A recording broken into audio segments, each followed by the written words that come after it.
Hello, clever people, and welcome to my review for The Gentleman. So The Gentleman is a Guy Ritchie directed movie starring Matthew McConaughey and a bunch of other really good actors, and it follows the story of this man who runs a marijuana business and is trying to get out of it. But the story is kind of told from the perspective of somebody who is on the inside that is writing a screenplay about his life, basically. So as he's explaining the screenplay to another person, it's kind of going back from the start and kind of going through everything that's happened. I was excited for The Gentleman because I've never really seen a Guy Ritchie movie. I haven't seen Snatch, I haven't seen Lock, Stock, and Two Smoking Barrels. I've only seen Aladdin, which was awful. But I know that that isn't a true Guy Ritchie movie, and a lot of people are saying that The Gentleman was more of a return to form for him, so I was pretty excited to go watch it.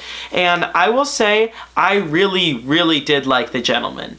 At first, I wasn't so sure how to feel about it, because if you've never seen a Guy Ritchie movie, you're gonna be really confused for the first hour of watching them, and I didn't know that. So for a while, I thought, am I just like not getting it? Am I not paying enough attention? Because the first hour of this movie, there's just so much going on all at once, and it's not that it's like super stylized, but I mean it is, but that's not really like the problem. It's that there's just so much going on story-wise, and it's cutting to so many different places that it's hard to track at first, but soon you realize Guy Ritchie is doing that intentionally. That's just the way that his movies are made. So about an hour into it, you finally feel comfortable enough with the fact that you don't really get anything, and some things start clicking, and it just ends up making for a really entertaining movie. I think the best thing about this movie is that there's constant energy.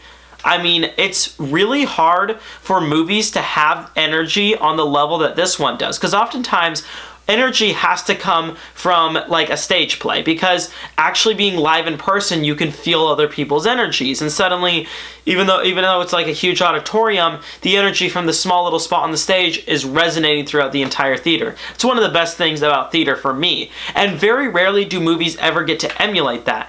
And The Gentleman is definitely nothing like a stage play, but it has such high energy, especially for a movie, and I think that just comes from the fact that the director loved making it, and the actors loved being in it, and everybody that was on set was really passionate about it. It's really entertaining, and it's got constant twists and turns and lots of violence, and it's definitely not a movie for everybody. It's very offensive. I mean, it uses the C word at least like 30 times, I think. It's not a movie for the weak of heart either. There's some very graphic things in it. But in the end, it's just super enjoyable. And it's a really entertaining movie. And it's one that I would definitely recommend that you go check out, as long as you know what kind of movie you're getting into. The fact that it's confusing makes it so that it's not really like a fantastic movie, and it's not very emotionally resonating, but I just enjoy Guy Ritchie's style. I think he knows what works for him, and when he does it well, it turns out really well. So I'm excited to watch Snatch and Lock, Stock, and Two Smoking Barrels, because I think if I can just get even more familiar with his style, I think I'll like it even more. So in the end, The Gentleman is a very violent, very well-directed movie. It's got tons of energy, and it's one that, as long as you're okay with violence and a lot of language, I would recommend go seeing. I will give The Gentleman a 7 out of 10. Alright, that concludes my review for The Gentleman. So, what are your thoughts on this film, or what is your favorite Guy Ritchie movie? Comment in the comment section below, and let me know.